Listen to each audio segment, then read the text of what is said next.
Hey everybody, welcome back to the Overwatch channel on YouTube. So let's talk about reality, the reality of things for a minute, the truth of things. What we're going to talk about today, well, a lot of it's my opinion. Some of it I think is fact, and I think you could research it for yourself. Don't take my word for anything. As far as I'm concerned, there are no gurus. Nobody has the answer for everything. Anybody that tells you they have the answer, watch out. They probably will lead you down some road that leads to some kind of rigid way of thinking, and you won't be able to think for yourself after a while if you allow other people to think for you. I like to be an independent thinker. I like to think outside the box. So let's say a couple of bank robbers go into a bank full of people. Say there's 15 people, 20 people in a bank, plus the employees. And then the police show up, and they take statements from all the witnesses and the employees, who are witnesses also. All these things are going to be different. They're all going to be biased in some way. One of the customers may be a shoe salesman, so he noticed the shoes more than anything else. There's going to be a variation of statements from everybody based on their life experience, what they focus on, what they didn't focus on, what they imagined. And all these things come together, and a good police investigator will sort through these various statements, and hopefully they will see the truth in the middle of all that chaos. Now, what if one of the employees in the bank was in on the robbery and was an inside person, inside man, if you will? You know, there are things. When I did law enforcement for 25 years, I learned to listen to that little voice in the back of my head. I learned over time not to rationalize away problems, logical problems where I'm told something and it doesn't fit. Somehow it doesn't fit. And these things would bother me. And as they bothered me, I would keep coming back to it, and eventually I'd have some kind of breakthrough where I would figure something out, solve the case or something. And I think a lot of people don't have practice doing that. Listening to that little voice, when you believe something to be true, you will instinctively have a defense mechanism. When you're presented with evidence that upsets your perception of reality or what you think you know. And these things, they usually do come up in the back of your mind somewhere. In a lot of debates, I'll see both sides rationalize away problems with their arguments. You can look this up. I'm not going to put it up on the screen here, but you can look up the debate between Bill Nye and Ken Ham over evolution and creationism, and you'll see them both do it. Now, if you're for creation, you'll ignore all the problems with Ken Ham's theory. If you're for evolution, you will ignore all the problems with Bill Nye's presentation. But if you're just looking for the truth, excuse me, if you're looking for the truth, you'll come away with both these guys are wrong. At least that's what I did. They're rationalizing away problems with their theories. As you well know, I bring up Dr. Gary Habermas. Even he does this. There are things he will not go into, and I consider him a really good scholar, but there are even places he will not venture because they will disrupt possibly his worldview. I'm not interested in a worldview. I'm interested in just trying to figure out the truth. I think that the truth is somewhere in the middle of all this chaos. And maybe it's not meant for us to really fully understand while we're here in this plane of existence. But I'm going to give it my best shot anyway. So Habermas studies like the Shroud of Turin. He studies near-death experiences. He has a really excellent case of the resurrection of Jesus, and he will stop his near-death experience investigations with everything that happens after what the out-of-body experiencer witnesses on this earth that can be verified. Now I understand why he says he does it. He does it because he says he can't verify, when people go through the tunnel and what they see when they come into the light or when they go on the other side and whatever happens there, that cannot be verified. In his cases, he can verify that the near-death experiencer had a case of miraculous healing, for example, or witnessed events outside of the hospital room which were confirmed to have happened and which the near-death experiencer had no possible way of knowing that unless they were actually out of their body. And I understand that, but it doesn't make what happens after that, in a lot of these cases, invalid. As a matter of fact, there's common elements to all these cases, and they don't support any religion, including Christianity. What they support is a view that there's a supernatural world that is simply beyond our existence here. It supports the fact that our consciousness survives physical death. If you look at near-death experiences closely, you'll find some common elements in all of them. The main message seems to be love, understanding. A lot of people have transformed lives after these experiences, but they don't support any particular religion. Now, why would that be? Now, in the back of my mind, I start getting that little voice that they're all wrong. All the religions must be wrong then. Now, Christianity, just like any other religion, has different groups that believe different things. It's divided amongst itself. It has all kinds of different denominations with different doctrines. They can't all be right. Maybe they're all wrong. There are simply some things that you just can't explain if you have a rigid view of the world that isn't flexible. Okay? Now, to me, the supernatural is a real thing because I personally experienced it. Let me go hop back to the atheist for a second before I move on. Possibly the worst worldview, or the easiest one to destroy, is the atheist worldview. And that's because they are just skeptical of everything that doesn't fit the naturalist worldview. I'm not saying this about all atheists. Some of them may border on agnostic. I'm just saying in general, from what I see on YouTube, from the videos I watch, skeptics are not skeptics. They are pseudo-skeptics. They have a job to explain away anything that's paranormal or supernatural, and they don't really care about the truth. Now, the atheist worldview is locked into this non-supernatural thing that is easily, it's just so easy to disprove. Obviously, there are things we don't understand. Obviously, there are cases of near-death experiences that clearly show consciousness continues on after death, and they refuse to accept that because that means there might be a creator behind all this. The evolutionist has to come up with this crazy idea that everything was designed by accident. If you just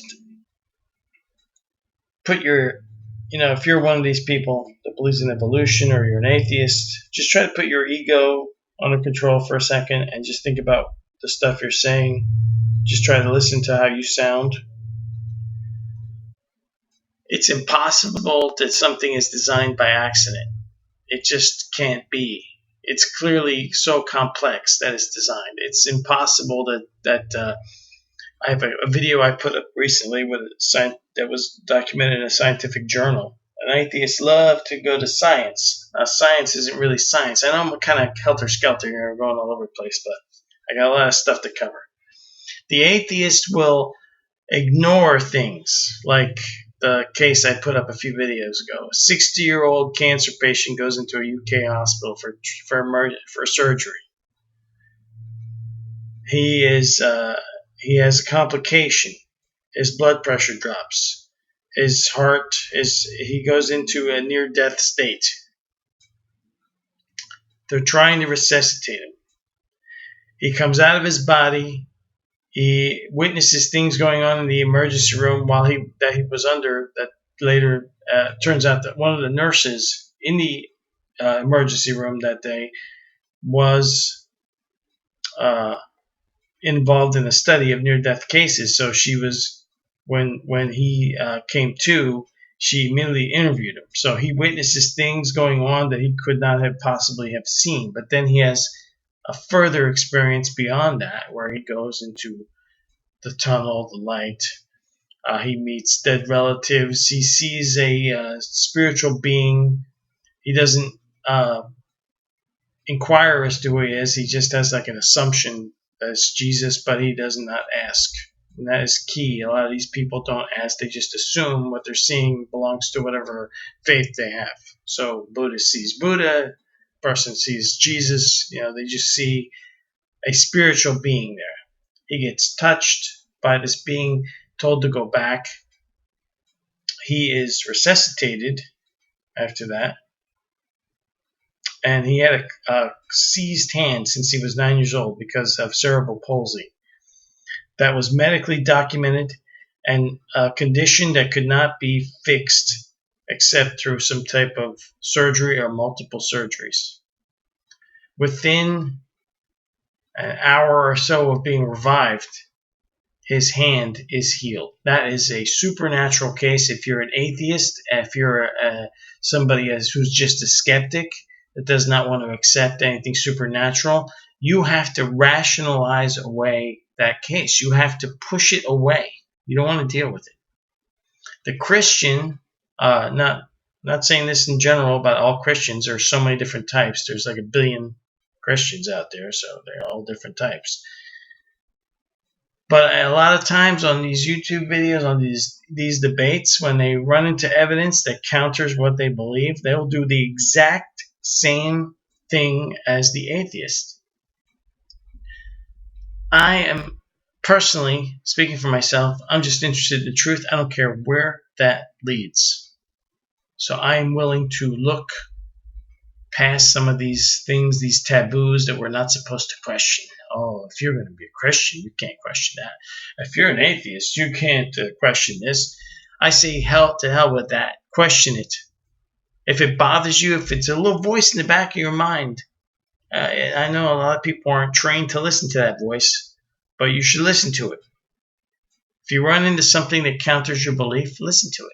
So when these people, like even these really well-spoken, well-researched scholars like Mike Licona or Gary Habermas run, even though they stick to the bare basics, and that's why they're very successful in their debates. But even them, when they run into something, they will also rationalize, which means that, even though they do it much less than most people.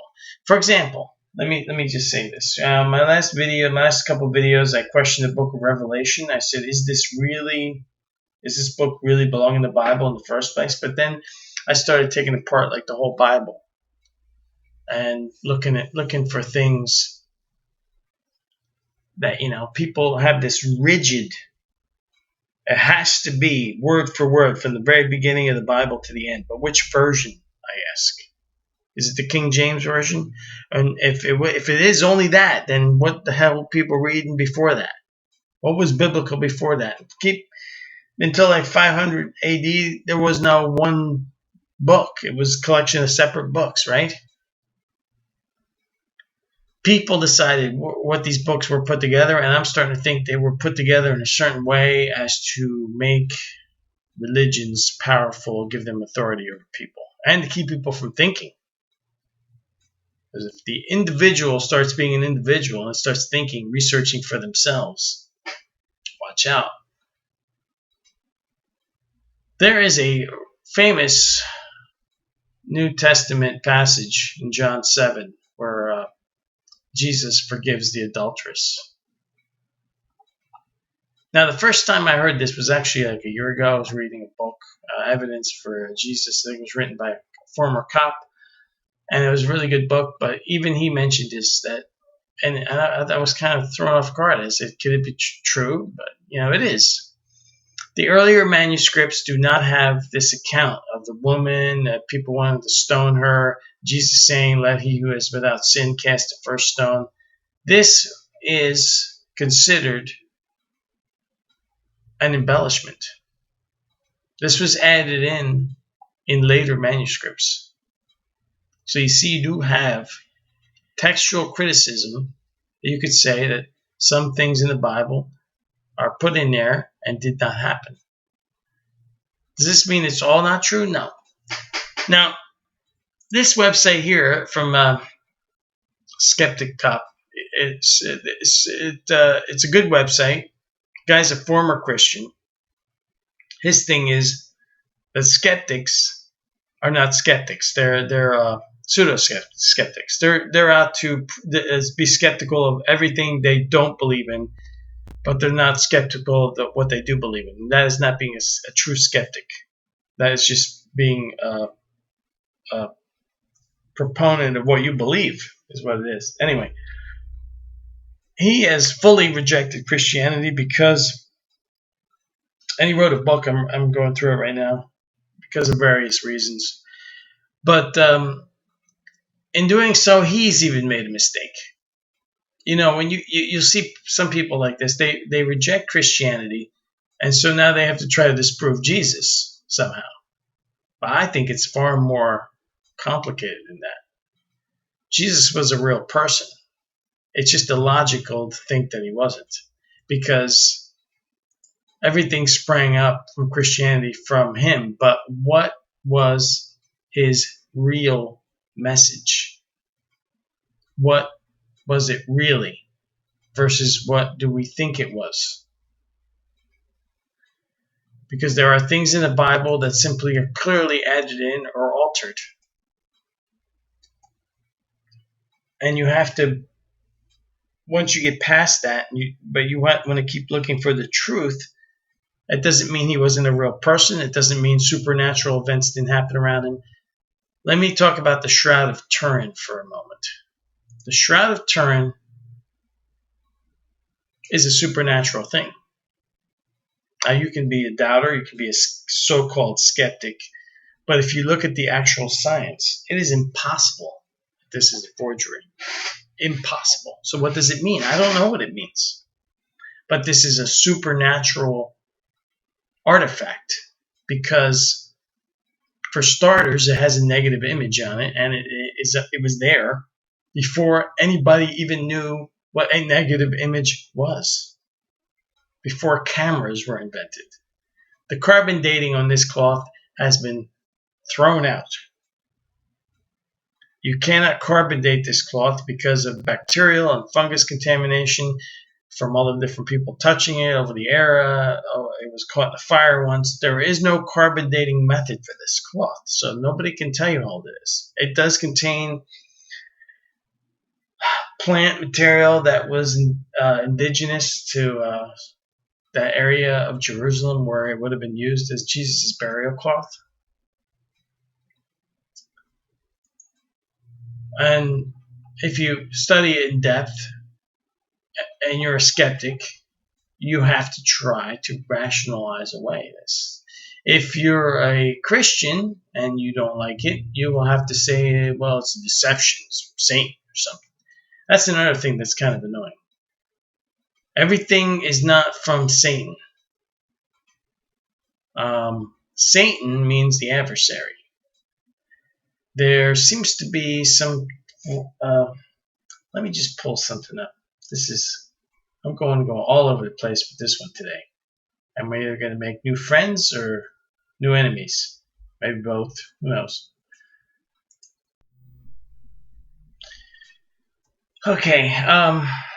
Everybody's familiar with the term Lucifer. That comes from the King James Bible as a Latin translation of a word that originally meant day star or light bearer. And this term has been used to give Satan his name, Lucifer.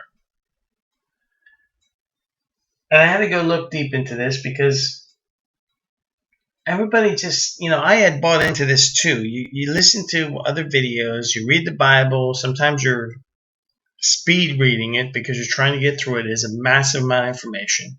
I've read it twice in 2 different versions, plus the Septuagint, which caused me other problems because the Septuagint in the Old Testament and the English Bibles do not match.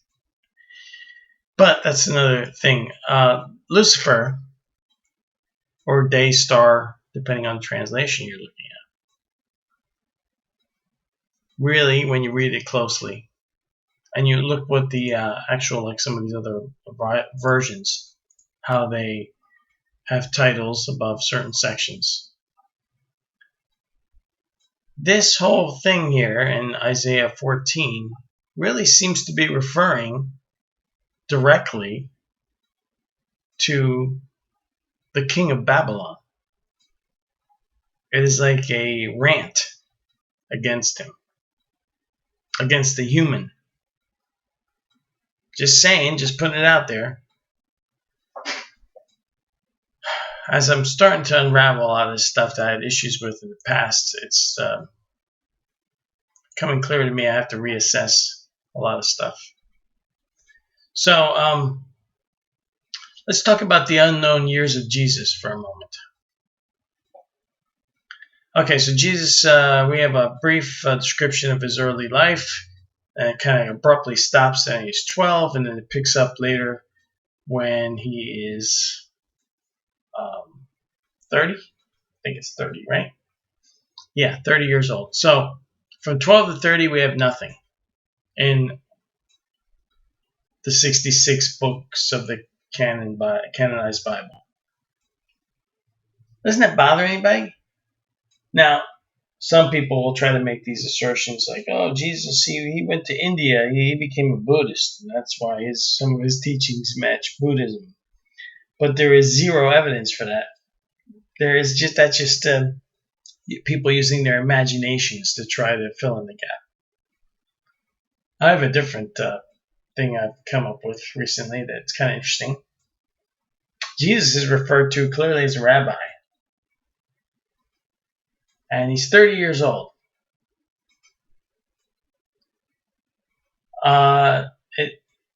The age 12 is interesting that it stops at age 12, picks up at 30. If you can research this stuff for yourself. I'm not going to put up everything on the screen. If you want to know the truth, the internet is out there. Watch out for bullshit sites. Try to stick to scholarly websites, but you can see what I'm talking about. It is really pretty much accepted Jewish history that if you were going to be a rabbi male or considered a rabbi, considered a teacher, you would have been married. The average age for an Israelite boy at this time for marriage would have been 13 years old.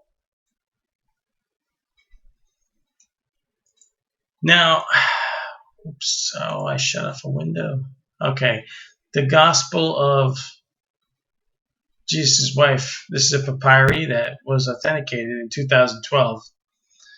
It's a fragment, and it just says, Jesus said to them, my wife. Why wouldn't he have been married? Why is it that the Bible that we have seems to suppress the feminine aspects of human existence. It seems to start off kind of even, God creates man and woman in his image, boom, and then it deviates from there after that. The second story of creation now deviates from that. Why is it that we're told, as if these things are actually in the Bible, that God has a problem with polygamy? I personally don't. I'm not for polygamy, don't get me wrong. But the Old Testament and even people in the New Testament, doesn't seem to be any issue with polygamy. God doesn't seem to strike people down because they have multiple wives. Why is it that when I went to, when I was growing up and I went to a Roman Catholic school, they seem to strongly emphasize this? Oh, it's sexual sin. All these sins. Masturbation's a sin. You have to sublimate. When the Bible never even mentions masturbation. When the Bible doesn't even seem to care as much about 700 wives and 300 concubines. It cares more about deviation to worshiping other gods, cult prostitution, temple prostitution. Why is it that all these religions seem to be about a rigid box that they want to put God in?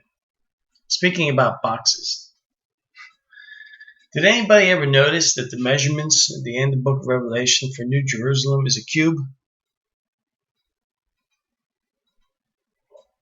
And somehow I just don't see God living in a cube or in a box. Trying to put God in the box.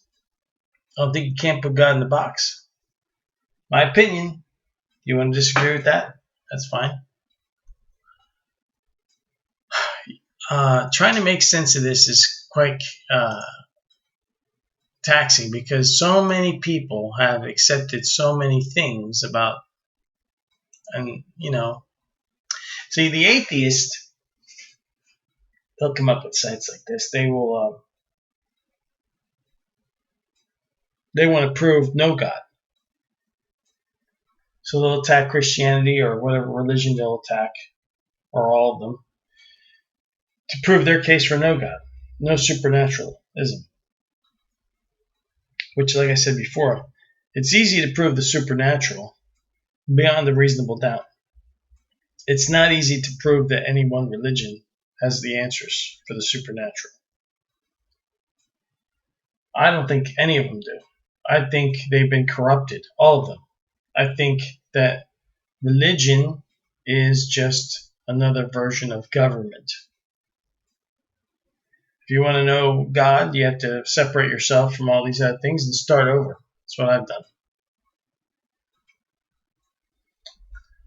There's clearly something supernatural, massively supernatural happened with Jesus. Do we have the whole story in the Bible? I don't think so. Do we have embellishments and changes to effect control over people? Yeah, I think so. Did some type of global flood happen? Probably, since every single culture in the world, including the Chinese and Native Americans, have legends of a flood. Does that affect the Earth's age? Yeah. Is the Earth 6,000 years old? I don't know. I don't think so. Probably not. Probably much older. Is it billions and billions of years old? I don't think so either. There is, if you really take apart evolution, it becomes a joke. But if you take up a critical eye at creationism, the way that many Christians want to portray it as this absolute literal, let's fit this square peg in the round hole Genesis thing, that also kind of falls apart big time. I'm sorry to be I don't want to be offensive here, but I'm just being blunt. You can look at this stuff in depth, and if you don't rationalize away the issues, I know this would cause you some people cause more turmoil than others, that their worldview is somehow wrong. The first worldview that I think falls apart is atheism. Now, I've had my own personal experiences with the supernatural. I'm going to tell you here. I was going to make this in a separate video, but let me just tell you. When I was 8 or 9 years old, I was helping my dad in our backyard in New Jersey, put in these 4 foundation holes for posts that were going to secure a shed in the backyard. And I was happy. I was out there. I was mostly playing in the dirt, pulling dirt out of the ground. And there was a big clump of dirt. I pulled it out. It was kind of cold out. I remember it being kind of cold.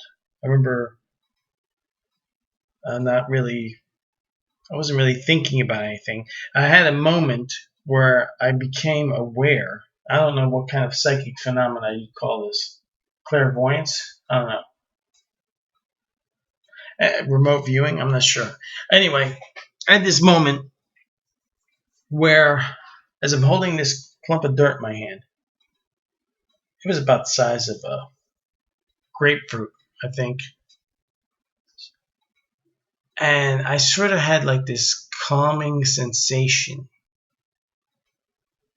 And it was dark out. It was starting to get dark out. And there's no way for me to see inside this dirt. And then somehow I became aware. I knew that I could see it in my mind. It's hard to describe. I just knew that inside this piece of dirt was an arrowhead. I still have the arrowhead. I still have it. I'll have to do a video where I show it to you in the future. It's like a Native American arrowhead. But in my mind, I just kind of saw, I kind of knew what it was without knowing what it was. It's kind of weird to say, but I can't really put it into words. So I felt sort of like trance-like, like relaxed state, and I just knew I had to get it out of the dirt. So I took it into the house, and my mom was, and still is, she's a clean freak. Okay, everything has to be clean. Floor's mopped every day. Everything's always clean.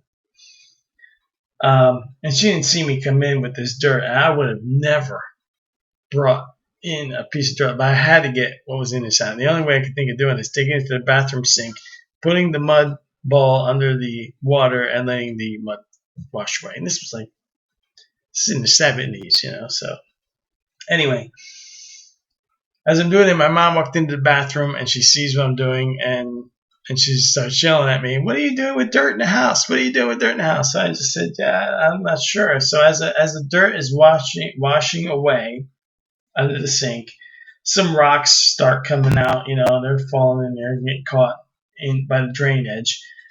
And then as all the mud washes away, there's the arrowhead. That's a supernatural event. I experienced it. It was real. There is no way I could have known what was in there, and yet I knew what was in there. There's no way I could have known using the 5 senses: sight, touch, nothing. I knew what was in there. I didn't summon any demons. It wasn't satanic. It just was supernatural. That's one of a few. I had another one once, and I'm sure you heard of my channel. I was a cop. So one time I went to work, midnight shift. I came home in the morning, went to sleep. During that day, as I slept, I kept having a recurring nightmare that made me sweat, actually, like fever sweat. It was repeating over and over again. I would fall asleep, have the nightmare, wake up, I would be sweaty. And the nightmare was this bloody scene where there was blood everywhere, splattered all over the walls, and there was some blonde woman. I never saw her face, so I assumed it was a woman because she had long blonde hair. I assumed that the person was a woman because of the long blonde hair. And I saw just cops everywhere, battle. It was just chaos in the street. I go to work, and there's a disturbance call in the house. I go to the house with other cops. There's a guy there. He wants to commit suicide. I'm the first person to speak to him. I try to calm him down. He said he's very enraged. He had broken all kinds of stuff in the kitchen. There was broken glass from a window right next to him, and he picks up this big shard of glass and he sticks it in his wrist, and he cuts his wrist open all the way up to the elbow, and blood is coming out everywhere. It is just unbelievable. We start battling with this guy and trying to restrain him, trying to get trying to secure him so we can get him to a hospital. And he's just enraged and violent and crazy. And during the battle, I just realized the blood everywhere. His incredibly long blonde hair. That was what I was dreaming about the morning after I came home from my last shift. That's supernatural. I experienced it. It's true. I've had a couple other ones. I won't go into them here. Supernatural is easy to prove beyond a reasonable doubt. If you're just not trying to be a pseudo skeptic, if you're actually just being skeptical, there are some cases that you can dismiss and others where you cannot. So you have supernatural. What does that mean? Near-death experiences show us that there is consciousness after death and that they are quite real.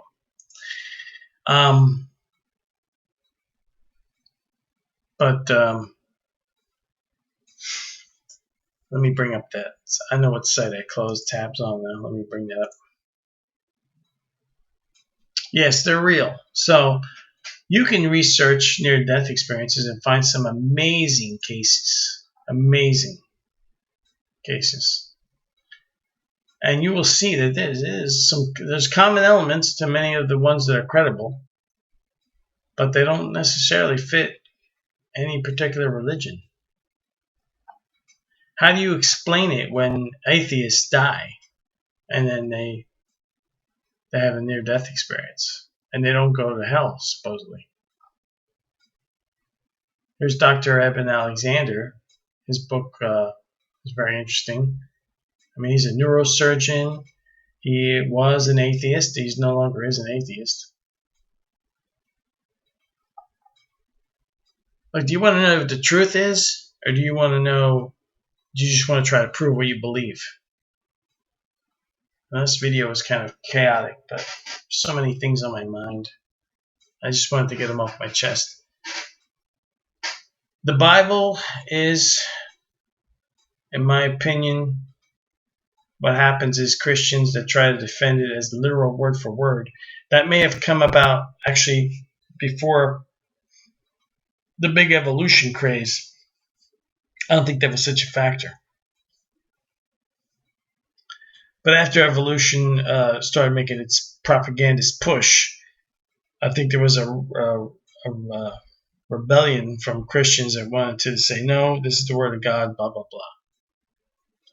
But when you find errors, discrepancies, there are prophecies that seem to have been fulfilled, and there are prophecies that even Christian scholars admit are in the Old Testament that were not fulfilled, like Tyre and Egypt prophecies that are in, I think, Isaiah and Ezekiel. And you can try to rationalize that away all you want. You can try to make all these pseudo-arguments. Some of these apologists try to bend themselves into all kinds of pretzels instead of just saying, hey, you know what? The Bible got it wrong here. It's just wrong. What does that mean? Going back to that bank robbery scene for a second. The cops get 30 different versions from 30 different people. It can't all be right. It can't all be wrong. Truth is in there somewhere. The fact is the bank was robbed. If one of the employees is in on it, their lying statement is also going to add more corruption to this.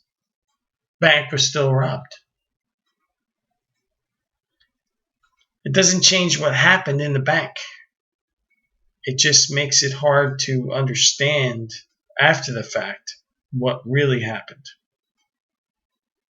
If you approach this stuff like a cop doing an investigation, instead of like somebody just trying to prove what they want to believe, if you use reason and logic first to support what you believe, instead of using reason and logic to prove what you believe,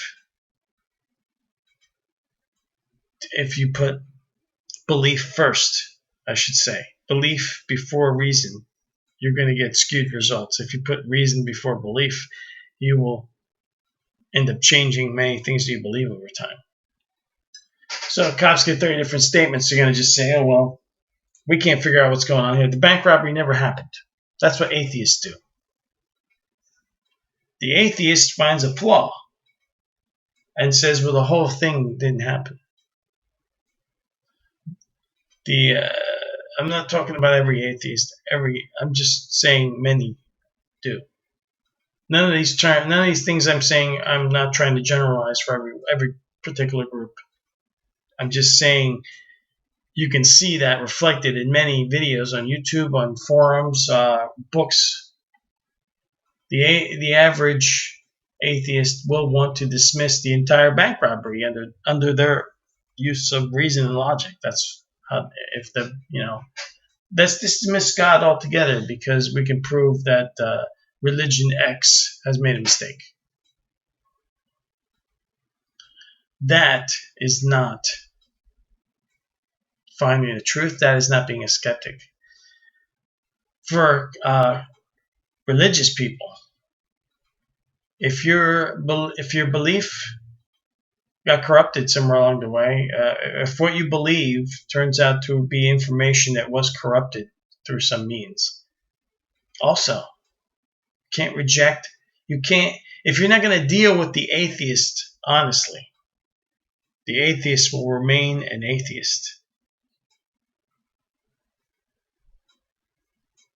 If the atheist can't deal with problems with this, that the supernatural exists, then the atheist isn't interested in the truth. But if you have a debate and you have to try to cling on to something, oh, they've shown that the earth is over 6,000 years old, I can't allow that to be. Who are you? You didn't make it. You didn't create the earth.